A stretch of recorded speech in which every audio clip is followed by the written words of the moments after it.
Lalu seperti apa Bandara Jenderal Ahmad Yani Kota Semarang ini dalam menghadapi mudik pada kali ini? Kami saat ini sudah tersambung dengan General Manager PT Angkasa Pura I Bandara Ahmad Yani Kota Semarang, ada Bapak Hardi Arianto. Selamat siang Pak Hardi. Selamat siang Bapak. Ya, terima kasih telah bergabung bersama kami di Metro News Pak. Ya, Pak. Pak Hardi, ya. Pak Hardi, bisa disampaikan Pak, sampai dengan saat ini sebenarnya ada larangan mudik dari pemerintah dan juga Satgas Penanganan COVID-19. Tapi persiapan di Bandara Ahmad Yani sendiri sudah seperti apa sih Pak?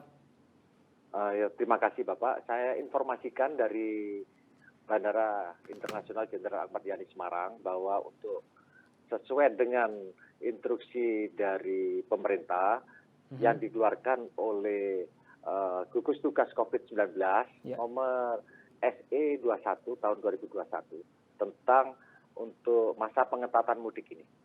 Bandara Jenderal Ahmad Yani Semarang dari nanti tanggal 6 Mei sampai dengan tanggal 17 Mei kami akan tetap melaksanakan pelayanan penerbangan di Jenderal Ahmad Yani sesuai dengan instruksi di mana di sana ada terkait tentang aturan mudik yang dipersyaratkan, dan kami sudah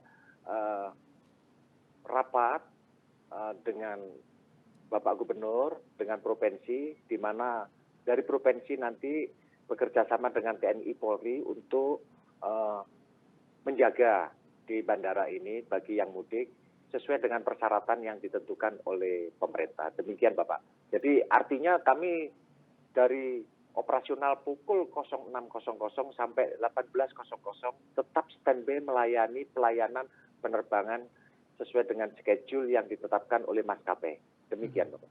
Oke, baik. Jadi ini pelayanannya tetap akan secara penuh atau bisa dikategorikan ada pembatasan, Pak Hardi? Kami melayani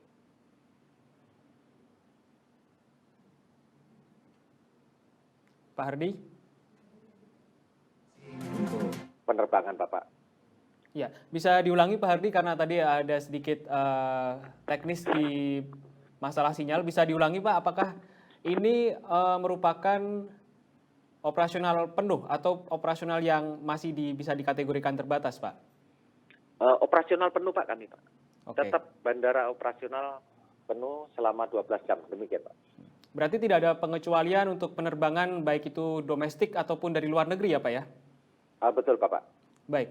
Kemudian bagaimana masyarakat ini bisa ikut dalam mudik tetapi juga tetap menerapkan protokol kesehatan? Apa saja fasilitas yang telah disediakan Pak? Baik mungkin dari pihak maskapai ataupun pihak bandara sendiri? Kami laporkan kepada Bapak dan menginformasikan pada seluruh pengguna jasa untuk di bandara bahwa sejak tanggal 28 kemarin kami sudah membuka layanan untuk persyaratan, salah satunya adalah tes COVID-19 dengan melalui Jinus. Jinus ini harganya lebih murah, 40.000, sangat terjangkau. Terus kemudian yang kedua, ini juga kami siapkan beberapa alternatif di bandara, kemudian juga langkah-langkah apabila dari masyarakat yang positif. Di sini ada langkah-langkah yang SOP yang kami lakukan, yaitu yang pertama, kami akan informasikan kepada pengguna jasa yang positif, kemudian kita akan memberitahukan kepada gugus tugas kota Semarang, kemudian juga Dinkes, kami laporkan kepada Dinkes untuk tingkat kota dan provinsi, serta KKP yang sudah bekerja sama dengan kami.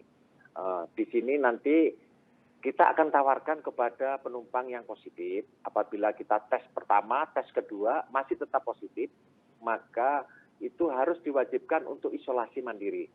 Dan ini akan kami tembusi kepada puskesmas di mana penumpang atau pengguna jasa tersebut tinggal, sehingga selalu akan dalam pengawasan sehingga tidak menularkan kepada pihak lain, termasuk dengan protokol kesehatan ini akan tetap kita jaga. Demikian Bapak. Baik. Kemudian untuk dari jumlah penumpang sendiri Pak, tahun lalu kita juga mengikuti atau berlebaran di masa pandemi. Kemudian ini juga menjadi tahun kedua kita berlebaran di masa pandemi. Bagaimana sih Pak terkait dengan penumpangnya, kemudian arus penumpangnya ini sendiri terjadi kenaikan kah atau penurunan kah? Dan bagaimana prediksinya untuk pada tahun ini Pak?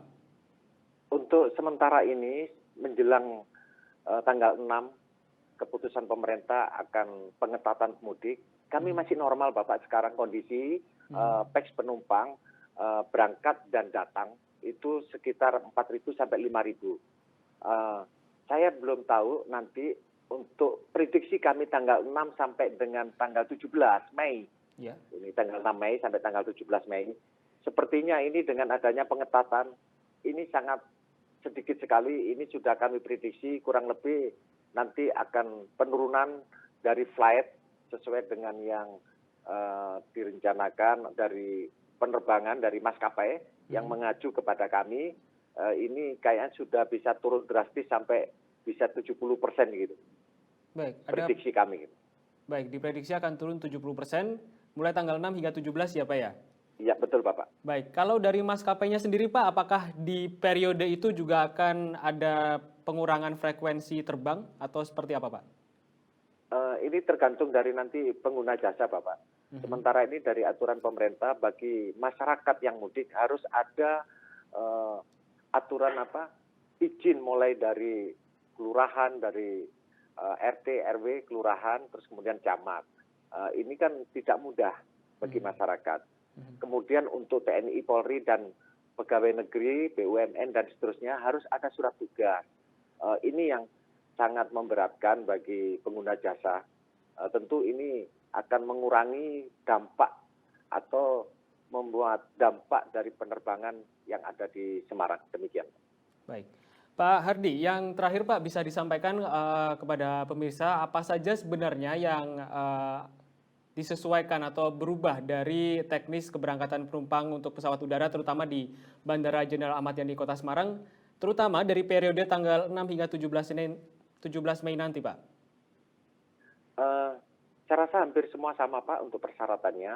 Hanya ini begitu masuk nanti mau terbang, itu hanya bisa menunjukkan surat tes rapid test, bebas dari rapid test, yaitu negatif. Kemudian nanti ada petugas dari pemerintahan daerah dan gabungan dengan polisi dan TNI nanti akan menanyakan surat izinnya, surat izin untuk bepergian. Demikian saja Pak. Tetapi ini sudah kami siapkan dan tidak ada masalah. Kami sudah siapkan dengan tim-tim kami di lapangan untuk membantu masyarakat. Apabila mereka memang ada kepentingan yang memang mendesak, tidak perlu takut.